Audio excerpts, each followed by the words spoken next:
E aí, turma, sejam bem-vindos à nossa aula de Química. Agora nós vamos para a aula de Química 4, tá? Nós vamos iniciar uma sequência de aulas sobre termoquímica. Então, nosso livro divide em 3 partes. A primeira parte, que é a que nós estudaremos hoje, ela vai falar sobre os aspectos introdutórios da termoquímica, enfim, algumas definições importantes. E nas próximas aulas trataremos da sequência relacionada, portanto, a essa série de aulas sobre termoquímica, beleza?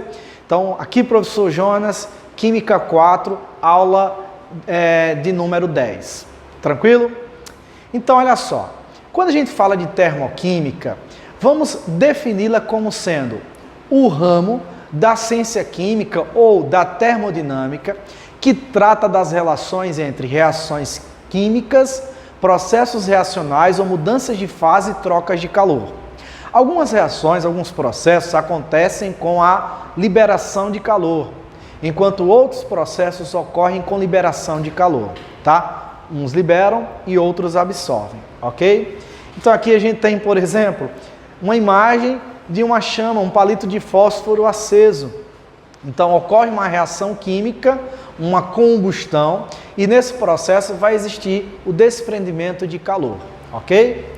Agora, nós podemos dizer o seguinte, existem 2 tipos de reações. Os processos podem acontecer com a absorção de calor ou com a liberação de calor, como eu falei anteriormente, tá? Então, se o processo ele liberar calor, nós chamamos esse processo de exotérmico. Se o processo absorve calor, nós vamos classificá-lo como endotérmico. Endo, absorve, exo, libera calor, ok? Então tá aqui, ó, o esquema didático para facilitar essa compreensão de vocês, tá bom? Se ele absorve calor das vizinhanças, endotérmico. Se ele dissipa calor para o meio externo, eu tenho um processo exotérmico, ok? Agora, alguns exemplos de situações endotérmicas e exotérmicas no cotidiano. Por exemplo, o preparo de alimentos ou a água quando entra em ebulição configura um processo endotérmico, haja vista que há necessidade de absorção de calor para que isso exista, tá? Uma bolsa de gelo instantâneo também configura um processo endotérmico. Uns exemplos de processos exotérmicos, eu coloquei aqui a queima de velas, que configura uma combustão, tá? A queima de combustíveis como álcool, gasolina, a queima de quaisquer outros materiais ou combustíveis inflamáveis configurarão um processo que desprenderá calor, ok? Agora, olha só, gente.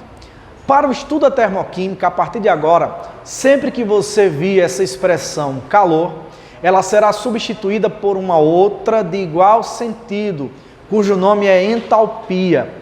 A palavra entalpia, na sua etimologia original, ela representa ou significa calor. É muito difícil estudar, compreender os processos, tá? A quantidade, ou precisar a quantidade que existe num processo termoquímico. Então, para facilitar, é objeto de estudo da termoquímica, portanto, o estudo da variação de calor que acontece nessas reações ou nas transformações físicas. Sendo assim, o que eu posso medir é a variação de entalpia, tá? E aí, então, nós vamos verificar que essa variação de entalpia, ela pode ser determinada como sendo a entalpia dos produtos menos a entalpia dos reagentes, ou entalpia final menos a entalpia inicial, ok? Então, olha só. Vamos agora comentar com vocês alguns processos. Vamos verificar o comportamento gráfico de processos endotérmicos, exotérmicos, bem como alguns exemplos relacionados a essas transformações. Então, num processo endotérmico, de que forma eu posso observar que a minha reação química ela é endotérmica? Existem algumas representações, alguns indícios. O principal deles é o valor do ΔH, ou seja, da variação de entalpia. Sempre que essa variação de entalpia apresentar um valor maior que 0, ou seja, positivo, isso vai caracterizar um processo endotérmico, tá? ΔH positivo, processo endotérmico. Beleza, aqui é o trivial. Aí, mas existem outras duas formas além do ΔH de também representar um processo endotérmico. Se liga aí, lá fora as pessoas aprendem ou se prendem somente ao aspecto do ΔH, mas para você que é meu aluno, precisa ter em mente que existem duas maneiras mais sutis de apresentação com as quais eu quero que vocês se familiarizem a partir de agora. Então, se liga aí, eu coloquei aqui 3 exemplos que representam a mesma reação, só que escrita de forma diferente. Essa reação aqui seria a reação de decomposição do Fe3O4. Então veja, ela apresenta um valor de ΔH mais 267 quilocaloria. ΔH positivo significa dizer que a minha reação vai ser endotérmica. Tranquilo, isso aqui é o trivial. Agora vamos para as representações mais sutis. Olha só, se a energia estiver somada no lado dos reagentes, também vai configurar um processo endotérmico. Energia somada aos reagentes. É uma representação mais sutil, se ligue. Se a energia for subtraída dos produtos, então veja, 3 formas distintas. Variação de entalpia com valor positivo, é o trivial. Segundo, energia somada aos reagentes, reação endotérmica. Como eu interpreto isso?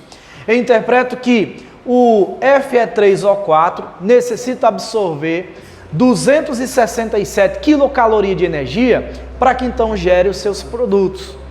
Agora, ou como eu interpreto essa terceira representação? Seria o Fe3O4, quando sofre uma decomposição, vai se transformar em ferro metálico e desprender gás oxigênio. Note que aqui a energia vai ser subtraída dos produtos. Então veja, tá? 3 representações para um processo endotérmico. ΔH positivo, a primeira. Energia somada aos reagentes. E a terceira, energia subtraída dos produtos. Certo? Tranquilo? Então vamos lá. Agora vou apresentar para vocês, ou revisar, de que maneira os processos exotérmicos eles também podem se apresentar. Do ponto de vista gráfico, o que nós temos? Olha só, toda reação exotérmica vai acontecer com o valor, com a liberação de calor. Então, se eu tenho liberação de calor, a entalpia dos produtos ela é menor do que a dos reagentes. Daí o valor do ΔH sempre vai ser negativo, tá? Então aí eu vou ter como consequência a liberação de energia. Então, como eu falei para vocês, as pessoas geralmente só associam a ideia de processos endotérmicos e exotérmicos para reações termoquímicas apenas pelo valor do ΔH. Então tá aqui, se o ΔH for negativo, processo exotérmico, beleza.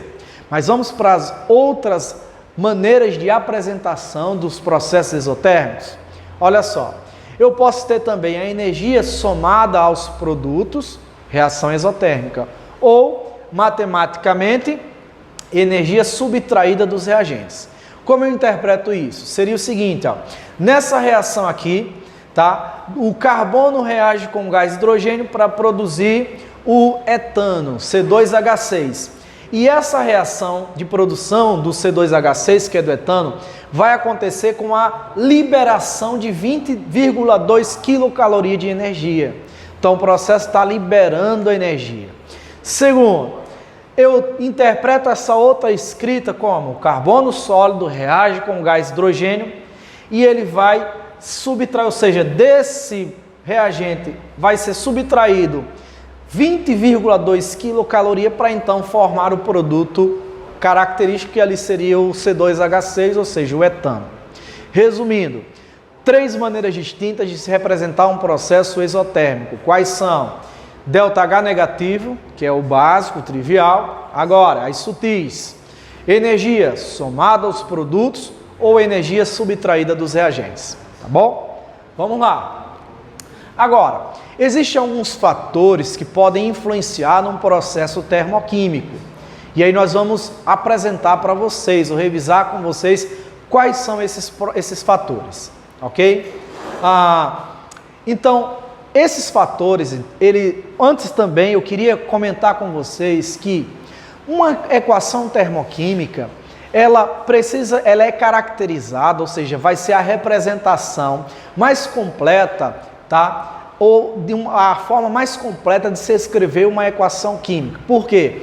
Nela devem constar o estado físico, as quantidades de reagentes e produtos já devidamente balanceados, estado físico de cada participante, ou seja, tanto dos reagentes quanto dos produtos, o calor da reação, o valor do ΔH, a temperatura na qual o sistema fora medido ou fora executado e o estado alotrópico mais estável, ou a variação alotrópica mais estável. Isso é muito importante, tá bom? Agora, quais são, como eu acabei de dizer anteriormente, quais os fatores que podem influenciar num processo, no ΔH de uma reação? Primeiro aqui que eu listei para vocês, eu até exemplifiquei aqui, seria a quantidade dos reagentes e produtos.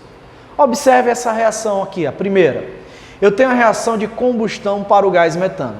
Metano, gasoso, mais oxigênio, gerando gás carbônico e água. Essa reação, ela apresenta um valor de ΔH de menos 802 kJ. Já, olha só, o que acontece se eu multiplicar por 2 os coeficientes estequiométricos que ajustam essa equação? Então, eu terei 2CH4, veja, dobrei, 4 gás oxigênio, 2 gás carbônico e 4 água. Quando eu dobro, por exemplo, aqui, o coeficiente estequiométrico, todos os coeficientes estequiométricos dessa reação, o valor do ΔH também vai ser dobrado. Então, é a consequência, se eu altero a quantidade, ou seja, os coeficientes de reagentes e produtos, seja dobrando, triplicando, dividindo, o valor do ΔH também vai acompanhar essa situação, tá bom? Então, o primeiro fator, a gente pode destacar que seria a quantidade de reagentes e produtos, ou em outras palavras, os coeficientes estequiométricos. Se você dobrar, triplicar, dividir, seja o que for, se ligue, o valor do ΔH também deve acompanhar esse mesmo raciocínio, certo? Agora, uma outra coisa também, sabia que dependendo do estado físico, tá? Eu posso ter uma alteração nos valores de ΔH. Então, a influência dos estados físicos de reagentes e produtos podem alterar ou modificar o valor do ΔH. E aí eu aproveito para mostrar para vocês, vou jogar um macete aqui, acerca das mudanças de estados físicos relacionadas aos processos de absorção ou de liberação de calor. Então, olha só, eu tenho aqui os 3 estados físicos, sólido, líquido e gasoso. Vocês sabem, passagem do sólido para o líquido é a fusão, do líquido para o gasoso é a vaporização, que se apresenta de 3 formas distintas. A evaporação, quando é lenta, a ebulição, quando ocorre mediante fornecimento de calor, e a calefação, quando acontece seria uma ebulição mais rápida, tipo gotas d'água numa chapa quente. Processo contrário, do gasoso para o líquido, seria a condensação, do líquido para o sólido seria a solidificação. Isso aqui todo mundo já sabe desde o ensino infantil. Agora vamos associar essas mudanças com os processos, com a absorção e liberação de calor. A dica é o seguinte, vai endo, volta exo. Ou seja, todos os processos que estão acontecendo no sentido direto serão endotérmicos, ocorrem com absorção de calor. Por exemplo, a fusão, endotérmico. A vaporização, endotérmico. Agora, volta exo significa que todos esses processos contrários aqui vão acontecer com liberação de calor. A condensação, exotérmico. A solidificação, processo exotérmico. Tranquilo? Então, às vezes as questões, elas podem, para dar um grau de dificuldade maior, ao invés de colocar o nome do estado físico, ela pode dizer um fenômeno natural ou alguma coisa, um exemplo mais prático relacionado então a essa situação. Por exemplo, ela pode falar sobre o derretimento de um iceberg. Configura um processo endotérmico ou exotérmico. Vamos lá, o que é derretimento? Derretimento é a passagem do sólido para o líquido, então está subtendido que há uma fusão. Se há uma fusão, o processo vai ser endotérmico. Em outras palavras, para que um iceberg derreta, é necessário que haja a absorção de calor, ok? A condensação, que é a fase final na formação da chuva, quando o vapor d'água entra em contato com as regiões mais frias da atmosfera, vai acontecer a condensação. Então, a formação da chuva nessa etapa final, tá? Significa o quê? Significa um processo exotérmico. Por quê? Porque está existindo a liberação, o desprendimento de calor. Resumindo, vai endo, volta exo, ok? Esse é o macete. Então, falar em variedade alotrópica, lembrando que a alotropia é o fenômeno na química pelo qual um elemento químico tem a capacidade de gerar substâncias diferentes. E aí, quais são os alótropos mais comuns, aqueles que mais se apresentam nas questões? Eu tenho um caso, a alotropia do oxigênio, eu tenho oxigênio e ozônio. O carbono, eu tenho pelo menos três apresentações de carbono: carbono grafite, carbono diamante e carbono fulereno.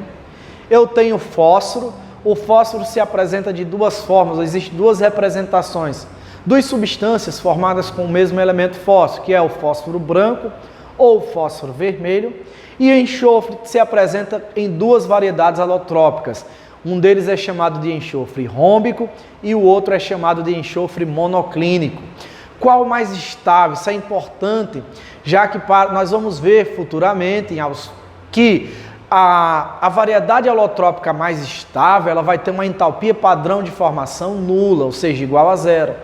Então, quais são os alótropos mais estáveis explorados nas questões? Para o elemento oxigênio, o alótropo mais estável é o gás oxigênio, o O2. Para o carbono, o mais estável, o mais abundante, que é quem? O grafite.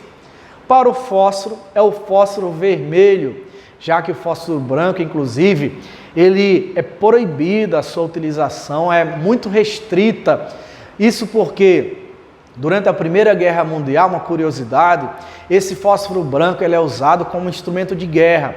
Quando os soldados aspergiam fósforo branco sobre seus inimigos, esse fósforo branco em contato com a pele ou com as pessoas, começava um processo de queima, de combustão. E a única coisa capaz de deter essa queima seria quando o indivíduo estivesse submerso na água. Mas quando ele tornar a superfície, vai voltar a queimar, porque ainda existe resíduo de fósforo branco no seu organismo. Então, houve um acordo, um tratado internacional proibindo o uso de fósforo branco para essas finalidades bélicas, tá bom? Então, qual é o fósforo mais comum, mais estável? Fósforo vermelho. Enxofre, qual mais estável? Seria o enxofre rômbico, ok? Aí, então vamos para as nossas questões. Primeira questão do material de vocês, observem aí, diz o seguinte, ó. Atualmente, soldados em campo, seja em tratamento ou em combate, podem aquecer suas refeições prontas e embaladas em bolsas plásticas, utilizando aquecedores químicos sem precisar fazer fogo. Dentro dessas bolsas existe magnésio metálico em pó e, quando o soldado quer aquecer a comida, ele coloca água dentro da bolsa, promovendo a reação descrita pela equação química. Deu para entender? Veja, não usa fogo, não usa micro-ondas, na verdade talvez nem era acessível. O que ele usa? Uma reação química. O cara coloca água numa sacola que tem magnésio. Quando o magnésio entra em contato com a água, vai ocorrer uma reação química que, obviamente, libera calor. Então ele descreve a reação aqui abaixo, ó, magnésio metálico mais água gerando hidróxido de magnésio, mais gás hidrogênio, mais 350 kJ de energia. Lembra? E aí, essa reação é o quê? Olha só, a energia está somada aos produtos, significa que o processo está liberando calor. Não confunda, ΔH fica no final, aí ele vai vir positivo ou negativo, é uma interpretação. Mas se não veio o ΔH, veio apenas a energia somada aos produtos, isso configura uma reação, um processo do tipo exotérmico. Quer dizer, e é exatamente por isso, o cara coloca água no magnésio, numa sacola, para que haja reação química, a reação libere calor e esquente a sua comida. Aí ele diz assim, isso aqui foi uma questão do Enem. O aquecimento dentro da bolsa ocorre por causa de quê? Letra A. Seria a redução sofrida pelo oxigênio, que é uma reação exotérmica.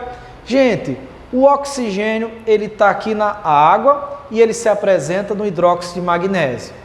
Se a gente analisar, o oxigênio ele não alterou sua carga. Está aqui, ó, carga do oxigênio, menos 2. Carga do oxigênio, está subtendido aqui no hidróxido de magnésio, menos 2. Não mudou NOx para o oxigênio. Letra B. Oxidação sofrida pelo magnésio e a reação que é exotérmica. Vamos conferir. Qual é o NOx do magnésio? Toda substância simples apresenta um estado de oxidação zero. Qual é o NOx do magnésio no MgOH2? A carga dele foi para baixo do H, portanto seria mais 2. Era 0, foi a mais 2. Se aumenta a carga, vai sofrer uma oxidação, ok? Então, ocorre a oxidação do magnésio? Sim. E a reação? Nós vimos, pela energia somada aos produtos, reação exotérmica. Então, a letra B, a oxidação sofrida pelo magnésio, que é uma reação exotérmica, correto. Tá aí, ó, a alternativa correta, portanto, letra B de bola. A outra diz redução pelo magnésio, não.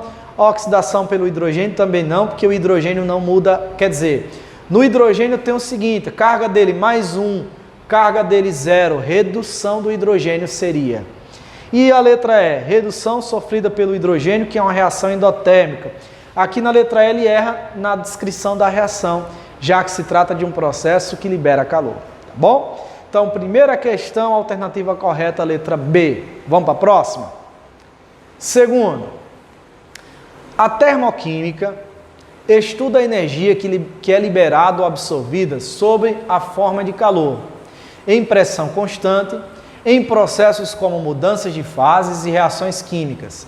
Sobre a termoquímica, analise as afirmações a seguir e assinale a alternativa correta. Letra A. Uma reação de combustão é uma reação exotérmica, na qual a variação de entalpia tem sinal positivo. E aí, falso. Se ela é exotérmica, o ΔH vai ser negativo. Veja que aqui é ΔH. Então, falso, letra A. Letra B. Quando a reação endotérmica ocorre, o sistema formado pelos participantes dessa reação libera, veja, o sistema libera calor das vizinhanças.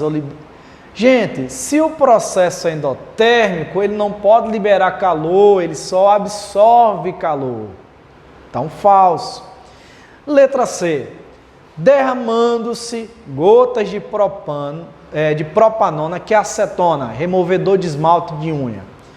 Derramando-se gotas de propanona na pele, é provocada uma sensação de frio. Por quê? Justificada em razão de a evaporação ser um processo exotérmico.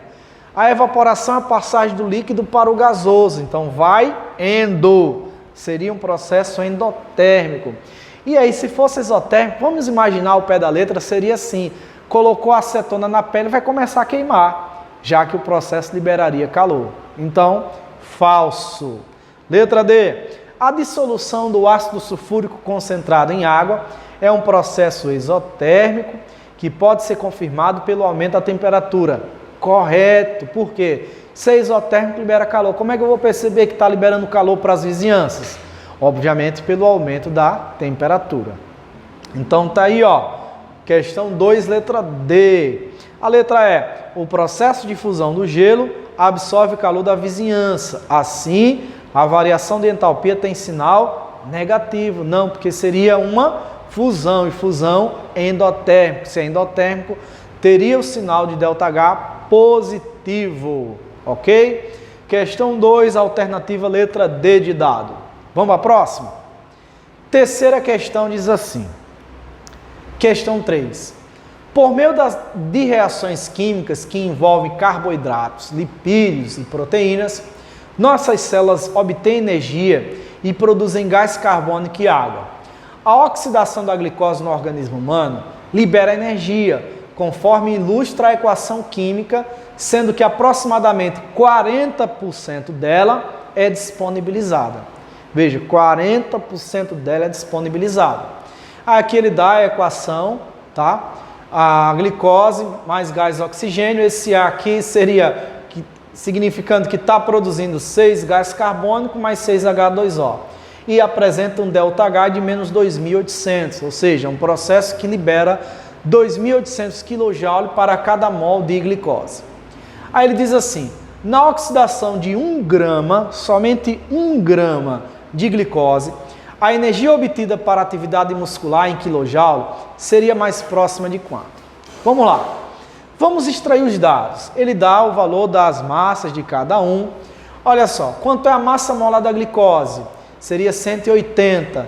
Então, 180 gramas por cada mol de glicose. Aqui a reação. Gente, se eu observo aqui essa reação, cada mol de glicose vai liberar uma quantidade de energia de 2.800 kJ. E 1 grama de glicose libera quanto? X. Qual é o valor de X? 15,56 kJ. Mas cuidado, por quê? Porque ele fala que apenas 40% dessa energia é disponibilizada. Então, quanto é 40% de 15,56? 6,2.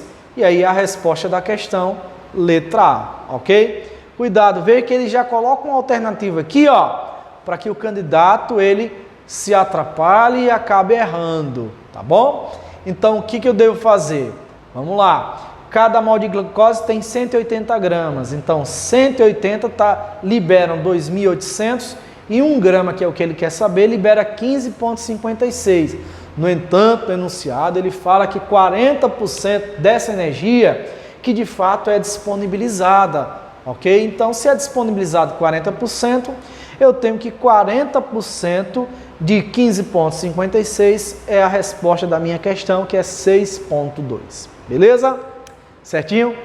Vamos para a última questão, para finalizar a nossa aulinha. Olha só. Quarta questão diz assim: a queima de combustíveis sempre leva à liberação de quantidades consideráveis de energia. Um exemplo é a combustão do etanol, que pode ser representada por essa equação aqui, ó. Etanol líquido mais oxigênio, gerando gás carbônico e água. O valor do ΔH é de menos 1.368 kJ para cada mol, ou seja, é uma reação exotérmica. Isso aqui é óbvio. Toda queima vai acontecer com a liberação de energia, tá bom? Agora vamos lá. Ele está dizendo o seguinte: nesse sentido, é correto afirmar o quê? Vamos lá. Letra A. 3 mols de etanol absorvem 4.104 kJ de energia. Eu nem precisava efetuar o cálculo por um dado aqui. Gente, 3 mol de glicose, de etanol, absorvem.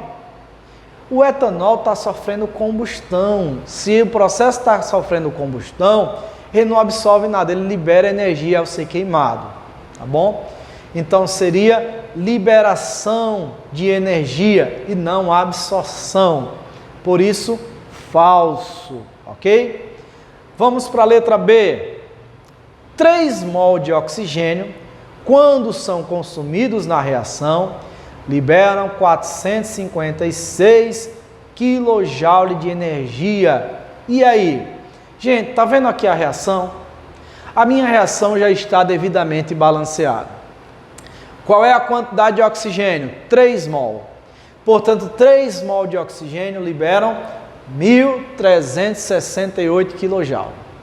3 mol liberam 1.368 kJ de energia. Se 3 mol liberam 1.368, ele está dizendo na letra B que 3 mol, quando são consumidos, liberam 456. Portanto, Falso. Professor, mas por quê? Gente, porque aqui é 1.368 para cada mol. Mol de quem? Mol do meu combustível. Está retomando o combustível que é o etanol, que é 1 mol. Mas esse valor, ele se aplica para 3 mol de oxigênio, para 2 mol de gás carbônico e para 3 mol de água. Ok? Então, falso também, letra B. Vamos para a letra C? Na letra C diz 23 gramas de etanol liberam 68,4 kJ de energia. Vamos lá. Quanto é a massa molar do etanol? 2 vezes 12, 24. 24 com 6 hidrogênios dá 30. 30 com 16 dá 46, ou seja, 1 mol de etanol tem 46 gramas. 23 gramas não é metade? Seria meio mol. Então, se eu divido por 2, o que acontece com ΔH? Lembra que a gente estudou a influência das quantidades? Se eu divido por 2, o ΔH ia reduzir a metade. Então, seria a metade de 1.368, tá? Então, se a metade de 1.368, obviamente, era bem maior do que 68, dava em torno de 700. Então, falso, letra C, ok? Letra D diz assim, quando a reação libera 1.368 kJ de energia, são formados 56 gramas de CO2. Vamos para cá? Gente, a reação, ok, ele já fala no enunciado, já repetimos várias vezes, que está tendo a liberação de 1.368 kJ de energia. Certinho. Agora, qual é a relação dessa quantidade de energia para o gás carbônico? É 2 mol. Quanto é 1 mol de CO2? O carbono vale 12, cada oxigênio vale 16, 2 vezes 16, 32, com mais 12 do carbono dá 44. Ou seja, 44 gramas é 1 mol. E 2 mol de gás carbônico seria 88 gramas. 2 mol, 88 gramas de CO2. Aí vamos lá. Ele diz assim, quando a reação libera 1.368 kJ de energia, são formados 56 gramas de CO2? Não. São formados 2 mol de gás carbônico, 2 vezes 44, que dá 88 gramas de gás carbônico produzido para essa quantidade de energia. Sendo assim, letra D também está incorreta. E aí só resta a letra E, que diz assim, para se liberar 6.840 kJ de energia, é necessário se queimar 5 mol de etanol. E aí? Vamos lá. Se o ΔH da minha reação é de 1.368 kJ para cada mol, então se eu tenho 5 mol, qual seria, portanto, a quantidade? E aí? Ora, ele está sugerindo 5 mol na letra E. 1 mol libera 1.368. E 5 mol? Eu vou multiplicar esse valor por 5. E aí? 5 vezes 1.368 vai dar quanto? 6.840, ok? Então seria 6.840, e aí ele diz, letra E, para se liberar 6.840 kJ de energia, é necessário se queimar 5 mol de etanol. Corretíssimo. Portanto, questão número 4 e última, alternativa correta, letra E. Beleza? Gente, para encerrar essa nossa aula, esse nosso momento, eu queria dizer para vocês o seguinte, que nós vamos estudar nas próximas aulas como se calcular a variação de entalpia para uma reação química a partir da entalpia de formação de substâncias. Nós vamos aprender nas próximas aulas também como se calcula a entalpia de combustão, como se monta, vamos revisar, como se faz a montagem de uma reação química de combustão. Nós vamos aprender também como se aplica a lei de Hess tá? O uso da lei de Hess. Nós vamos verificar também de que forma eu posso calcular uma equação termoquímica a partir de uma energia de ligação.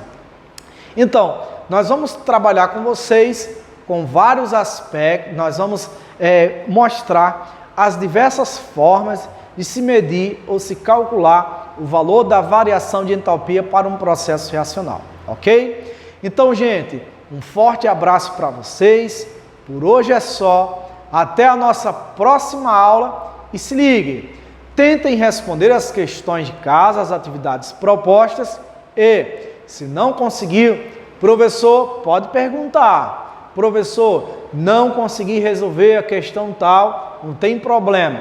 Quando a gente for para a nossa aula lá na plataforma Meet, tá? Uma aula ao vivo, uma aula online com vocês, aí então, antes de eu iniciar o conteúdo da minha aula, eu separo um tempo e a gente faz a resolução dessas questões que eventualmente vocês não tenham conseguido, tá bom? Então, pessoal, um abraço. A gente finaliza então a nossa apresentação e até a nossa próxima aula. Valeu, tchau!